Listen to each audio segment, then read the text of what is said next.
గురూజీ 72 గంటల్లోనే ఫోన్లోని అద్భుతమైన జ్యోతిష్య పరిష్కారం చూపిస్తారు. నమ్మండి, నమ్మకపోండి, ఇది నిజం. శ్మశాన కాళి రుద్ర చౌడీదేవి ఆరాధకులు నంబర్ 1 వశీకరణ స్పెషలిస్ట్. గురూజీ మనిషి పుట్టుక నుండి చనిపోయే వరకు వచ్చే అన్ని క్లిష్టమైన సమస్యలకు పరిష్కారం ఇక్కడ లభిస్తుంది. విద్య, ఉద్యోగం, వ్యవహారం, స్త్రీ ప్రేమ, పెళ్లి, సంతానం, స్త్రీ పురుష వశీకరణం, భూవశం, భార్యాభర్తల కలహాలు, కోర్టు సమస్యలు, విడాకుల సమస్యలు, చేతబడి, అప్పుల బాధ, ఇంకా మీకు ఎలాంటి సమస్యలు ఉన్నా 72 గంటల్లోనే శాశ్వత పరిష్కారం చేయబడును. 2026వ సంవత్సరం ఏ నెల? మరి మే నెల. ఈ మే నెలలో 11వ రాశి కుంభరాశి సంగతి చెప్పుకుందాం. ఈ కుంభరాశికి 6 సంవత్సరాలు ఏలినాటి శని గడిచిపోయింది. ఇంకా సంవత్సరంన్నర మీనంలో ఉన్నాడు. మీనంలో ద్వితీయంలో ఉన్నటువంటి శని కుంభానికి ద్వితీయంలో ఉన్నాడు. ద్వితీయంలో ఉన్న శని ధనాధిపతి, ధనాన్ని రక్షించేవాడు. మరి కుంభంలో ఉండగా, మకరంలో ఉండగా ఆస్తులు అమ్మి రూపాయికి 10 పైసలు చొప్పున ఇచ్చినా కూడా బాకీలు తీరవు. మొత్తం పోతుంది. ఇప్పుడున్న పరిస్థితి నీకు డబ్బులు ఇచ్చేవాడు దొరుకుతున్నాడు, ఉద్యోగం ఉంది, మంచి ఆదాయం ఉంది. అందరూ ఆ బాకీదారులు పీక్కులు ఇస్తున్నారు. తలా కాస్త ఇచ్చి అందరినీ స్వచ్ఛగొట్టుకుంటూ బాకీలు తీర్చుకుంటున్నావు. ఇంకొక సంవత్సరంన్నర నీవు ఓపిక పడితే బాకీలు మొత్తం తీరిపోతాయి. నీ అంత అదృష్టవంతుడు ఇక లేడు. 30 సంవత్సరాల్లో మరి 7 సంవత్సరాలన్నర నానా నరకం అనుభవించావు. ఇప్పుడు ఇక నుంచి సుఖం అనుభవించే రోజు వచ్చింది. కుంభరాశి అంటే ఎటువంటిదంటే కాస్త మనిషిగా పొట్టిగా కనపడతాడు, కాస్త పొట్ట ఎక్కువగా ఉంటుంది. ఈ గుండెల మీద బాగా వెంట్రుకలు ఉంటాయి, చెవుల దగ్గర ఇంత పొడుగు వెంట్రుకలు ఉంటాయి. ఈ పక్క దాదాపు అంగుళన్నర వెంట్రుకలు ఉంటాయి. కడవలాగా ఉంటాడు. వాడు కుంభరాశి. ఆ కుంభరాశి చూడగానే కళ్ళు చూస్తే ఎర్ర చీరలు కనపడతాయి. వీడు తాగుబోతూ చంపుతాడు, రాక్షసుడు అనుకుంటారు. కానీ వాడి హృదయం చాలా మంచి హృదయం. కుంభరాశి వాళ్ళు ఎవరికైనా పెట్టడమే కానీ ఒకళ్ళకి చేయబట్టి తింటామంటూ వాళ్ళు ఎరగరు. వాళ్ళ జీవితంలో అందరికీ పెట్టారు. దానికి శాస్త్రం ఉంది. ఇటు పెట్టినా ఇటు పెట్టగా ముక్తి లేదు, ఇంతే సుమతి. పొడుగు పెట్టి బొట్టు పెట్టినా, అడ్డబొట్టు పెట్టినా, చేతితో ఎవరికైనా ఇట్లా పెట్టకపోతే ముక్తి లేదన్నారు. కుంభరాశి వాళ్ళు అంతటి మహాపుణ్యాత్ములు. వాళ్ళు కూడా ఎంతో జాగ్రత్తగా బతికారు. మరి అటువంటి వాళ్ళకి కష్టం వచ్చింది. ఈ కష్టం ఒక్క సంవత్సరంలో అయిపోతుంది. దాదాపు ఏంటంటే నడి సముద్రంలో దిగావు, ఈజావు రెక్కలు వచ్చేసినాయి. మరి ఆయాసం వచ్చింది. చివరికి వచ్చావు, ఒడ్డు చేరావు, అయిపోయింది. మరి నడి సముద్రంలో ఉన్న దానికి ఒడ్డుకి వచ్చిన దానికి ఎంత తేడానో మొత్తం పోగొట్టుకొని మళ్ళీ మొత్తం రాబట్టుకొని బయటపడ్డాడు. బాగుంది.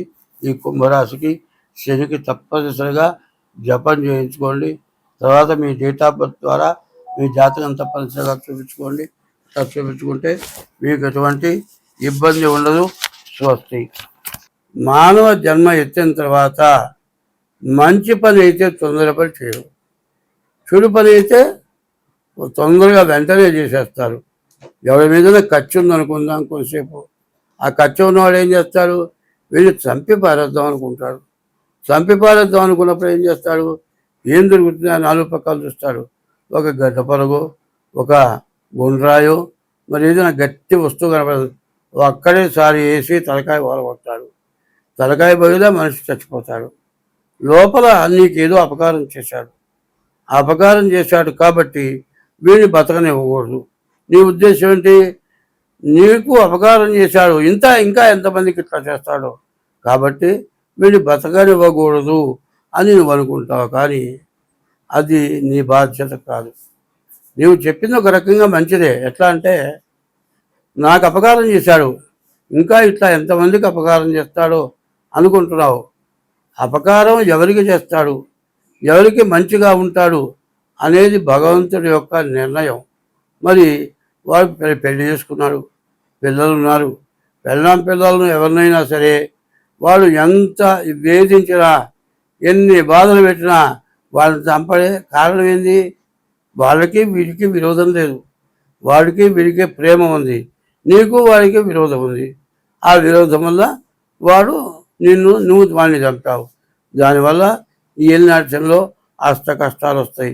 ఈ శనిలో ఉన్నవాడు అట్లాంటి సంపదన్నా చంపచ్చు, ఎవరినైనా చంపబడచ్చు, ఎవరి చేతైనా ఇట్లాంటి ఇబ్బందులు కష్టాలు వస్తూ ఉంటాయి. కాబట్టి దీన్ని చాలా ప్రశాంతంగా ఓర్పుగా పూర్వజన్మలో నేను చేసుకున్నబట్టే నాకు ఇట్లాంటి బాధలు వచ్చినాయి. ఎప్పుడు ఎవరికి ఏం చేశాను, బాగా ఏది చేయకపోతే ఎప్పుడు అందరిలో మంచిగా తిరిగాను, మంచివాడిని అనిపించుకున్నాను, బాగా డబ్బు సంపాదించాను, ఎవరు నన్ను చెడవాడని లేదు. ఇప్పుడు ఇంత బాధలు ఎందుకు వచ్చినాయి? నేను చేసిన పాపం మీద ఉంది, దానివల్ల ఇట్లా వచ్చింది అనుకుంటూ మరి జాతకం చూపించుకొని డేట్ ఆఫ్ బర్త్ ఉంటే డేట్ ఆఫ్ బర్త్ ద్వారా, డేట్ ఆఫ్ బర్త్ లేకపోతే శాస్త్ర సాముద్రిక ద్వారా జాతకం చూపించుకోవాలి. అయితే ఈ రాశి వాళ్ళకి ప్రత్యేకించి ఏమిటంటే 3 రాసులే బాగున్నాయి. 1 రాహువు, 2 బుధుడు, 4 శుక్రుడు. అయితే రాహువుని అట్లా పెడదాం. బుధుడు శుక్రుడు వల్ల పూర్తిగా బాగుంది. పెళ్లి కాని వాళ్ళకి పెళ్ళి అవుతుంది, పెళ్ళి ఉంటే సంతానం కలుగుతారు. మరి భర్తకి ఇద్దరు కూడా మంచి ఆదాయం వస్తుంది.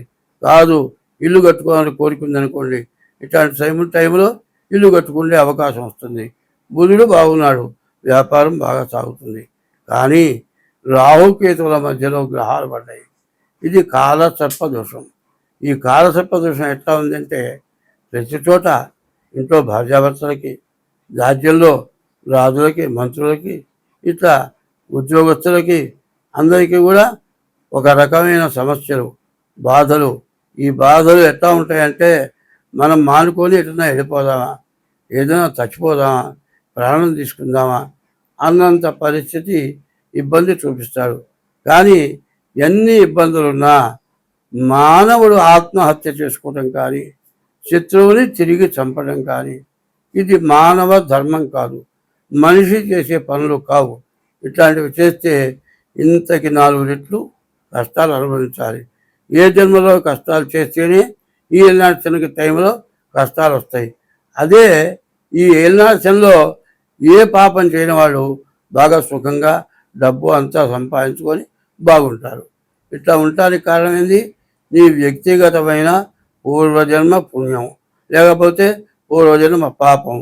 కర్మమున పుట్టు జంతువు, కర్మములను వృద్ధి పొందు, కర్మమున చెడును, కర్మమే చెడులకు దేవత, కర్మమే సుఖ దుఃఖములకు కారణమదివ. నీవు మంచి సత్కర్మ చేస్తే మంచి పనులు చేస్తావు, దుష్కర్మ చేస్తే దురాగతమైన పనులు చేస్తావు.